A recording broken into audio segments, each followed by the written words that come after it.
Sa impeachment trial kahapon, lumitaw ang iba pang questionabling pangalan sa acknowledgement receipts na Office of the Vice President. Inamin din ng nagbalik witness na si dating OVP Special Disbursing Officer Gina Acosta ang pag-release niya ng confidential funds kay Colonel Raymond Lachica na head ng security ni Vice President Duterte. Balita natin ni Sandra Aguinaldo. Sumentro ang pagtatanong sa pagbibigay ni Acosta ng kabuuang 500 million pesos na confidential funds kay Colonel Raymond Dante Lachica na dati namang pinuno ng Vice Presidential Security and Protection Group.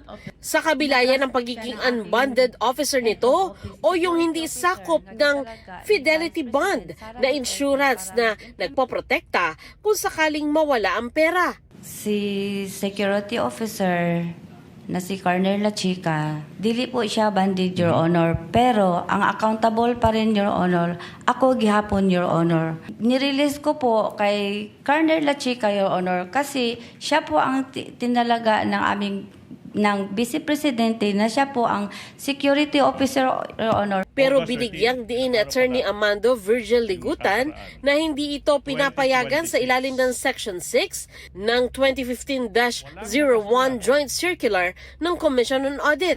May lumitaw ring mga bagong pangalan na mga umano'y nakatanggap ng pera, gaya ni na Antonio Pagong, Timon Andrew Pusa, Dong Piang, May Pamana, Shane Ngit-Ngit at Suniso Belat. Ayon kay Acosta, hindi niya personal na nakita ang pagbibigay ni Lachica ng confidential funds sa mga ito. Hindi ko po, kasi wala ako doon, Your Wala Honor. po kayo doon. Gidisburse ko lang sa kanya ang pera. Siya po ang nag-implement. Nag-verify po ako sa kanya, Your Honor. Tinanong ko po siya, Your Honor. Ang sagot daw ni Lachica, confidential at sensitibo ang pinagkagastusan nila. Hindi mo rin malalaman na binigay pala ni Colonel Lachica yung confidential funds sa mga kaibigan at kaalyado ng Vice President. Di po ba? Hindi mo rin malalaman yan. Di po ba? Yes or no? Nag-rely po ako kay Colonel Lachica at saka sa mga dokumento po, Your Honor, na binigay niya sa akin. Hindi mo rin malalaman, ma'am, na in fact, binigay ni Colonel Lachica yung 500 million pesos sa Vice President herself. Hindi mo rin malalaman yan.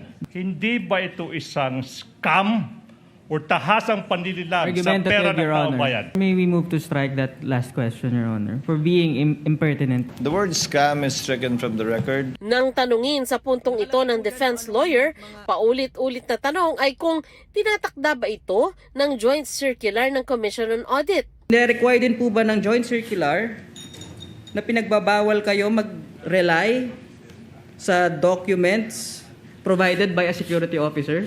Wala, Your Honor. Tama po ba na wala sa joint circular nagbabawal from getting inputs and guidance from a security officer in preparation of the physical and financial plan? Sa pagkaintindi ko po, wala pong pagbabawal doon. Pinunto rin sa pagdinig na wala ngayong hawak na anumang dokumento si Acosta na magpapatunay na nakuha ni Lachica ang confidential funds. May dokumento kayo now na ipapakita in an impeachment trial sa harap ng ating mga senator judges, sa harap ng taong bayan na tinanggap nga ni Colonel Lachica yung 125 million pesos galing sa iyo. Binawi po niya, Your Honor. Hindi po ba kakaiba? Unusual na yung acknowledgement receipt babawiin ng taong pinagbigyan mo ng pera. You don't find it unusual? Objection, Your Honor, argumentative. Sustained. Sustained. Tanong ni Ligutan, ganito raw ba ang gawain ni Acosta noong disbursing officer pa siya sa Davao City? Anya, nakatanggap noon ang syudad ng 460 million pesos na confidential fund kada taon mula 2019 hanggang 2022. Ito yung modus operandi nyo.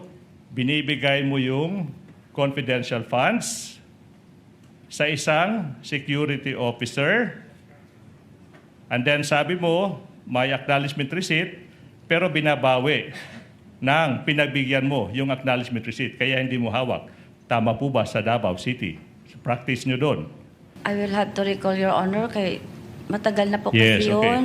Pinuna ng prosecution ang anilay selective memory ni Acosta pagdating sa pagtatanong sa kanya ng depensa. While yung prosecution that is presenting you as an hostile or as we are accustomed to, hostile witness, sinabi nyo, in several instances, hindi mo masagot yung mga katanungan nangyari 2022 and prior to that. Kasi sabi mo, hindi mo na maalala. Opo. Pero ma'am, dire-diretso yung defense, tinatanong ka. Bigla mong naalala, 2019, 2018 to 2022. Alam niyo po ba yung tinatawag nating selective memory, ma'am? Sa cross-examination ng abogado ni VP Sara, pinunto sa pagtatanong na wala namang pinuna ang Commission on Audit sa liquidation ng confidential fund ng Davao City. When you were STO of Davao City, your duty pertained to disbursing confidential funds appropriated for Davao City, correct? Tama po. When you were STO of Davao City, there is no audit observation memorandum issued by the Commission on Audit against then Mayor Sara Duterte, correct? Wala po. Tila naubusan naman ng pasensya ang ilang senator judge nang tanungin si Acosta. Siya po ang itinalaga na security officer, Your Honor, ng Office of the Vice President. At siya po ang aming commanding chief, Your Honor, for the BPSPG, Your Honor. Ay, ayoko na marinig yung template, Mr. President. Thank you. Hindi Tapos po na ako oras yun. Sige, nagpirma. maraming salamat. Wala akong makuha sagot sa iyo. Inusisa naman ni Senator Judge Raffy Tulfo ang hindi pagpalag ni Acosta sa mga tila questionableng mga pangalan. How would you consider yourself? Smart, average, or stupid? Average lang po ako Average. nga pagkatao, Your Honor. So naniwala kayo sa sinabi niya na confidential nature kahit na isa lang signature sa napakaraming pangalan. Kasi siya po ang nag-implement sa mga confidential activities, Your Honor, on the grounds. In this case, you are stupid in the name of blind loyalty. Ano po yun? Dili ko maintindihan, Your Honor. I'm sorry. You know what, Madam, seriously from my heart, naawa ako sa iyo. Sandra Aguinaldo nagbabalita para sa GMA News.